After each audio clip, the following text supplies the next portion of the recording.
Hey, it's a Humble Collector here, and today's video we're taking a look at the death card of Max Rauch, 2-panel. So without further ado, we'll get started. Prayer in memory of Max Rauch, who fell on February 12th, 1944 at the tender age of 20 years. Now, what's interesting is I don't think I've ever done a Kriegsmarine card on the channel before. I have very few. They don't come up super often, tend to command a bit of a premium compared to other cards.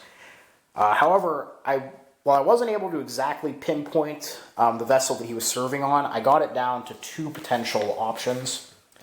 So, looking at the listing of naval losses for February 12th, 1944, there were no German vessels reported lost on that day. However, two were sunk on February 11th, the day before. Those being U-424 and U-283.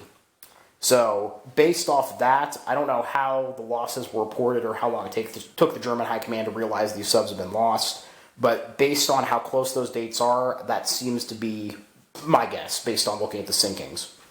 So, U-424 was a Type 7C sub built by Donzigerwerft in Danzig.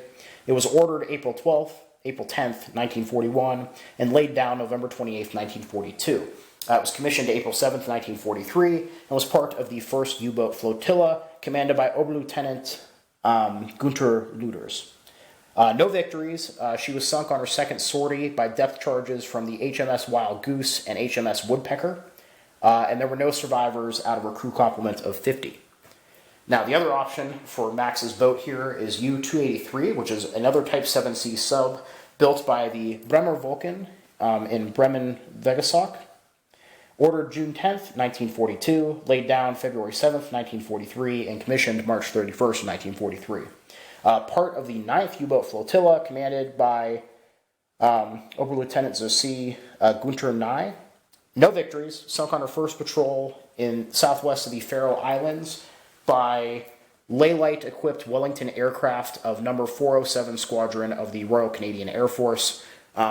U-283 was also sunk, no survivors, with 49 crew on board. So yeah, pretty interesting stuff there. We'll go ahead and move on to the bottom of the card.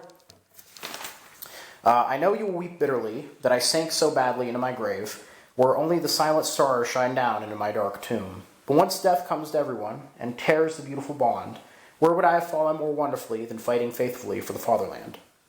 My Jesus, mercy.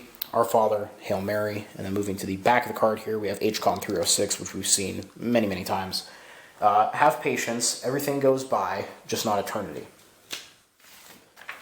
So yeah, overall, very interesting card, especially having something related to the U-boat service. Looking at Volksman, I think his name is actually on one of the U-boat monuments, which is interesting. Unfortunately, like I said, can't pinpoint which of those boats he was on. I was not able to find his casualty record, but it seems to be one of those two. But yeah, so I'm hoping to actually get more Kriegsmarine cards in the future. Like I said, they just don't seem to come up super often, and I haven't really been focusing on them, but it was actually really interesting researching this one. The first time I've researched a Kriegsmarine card. I didn't realize that there was like a complete list of all naval losses for World War II. Glad that there was, because it made the research very easy. But yeah, overall, just a really neat card with an interesting story behind it. Kind of shows the importance of being able to do research. And yeah, I really hope you guys enjoyed the video. Please leave a comment down below. Love hearing from you guys. Thank you all for watching. Happy collecting, and I'll see y'all again very soon.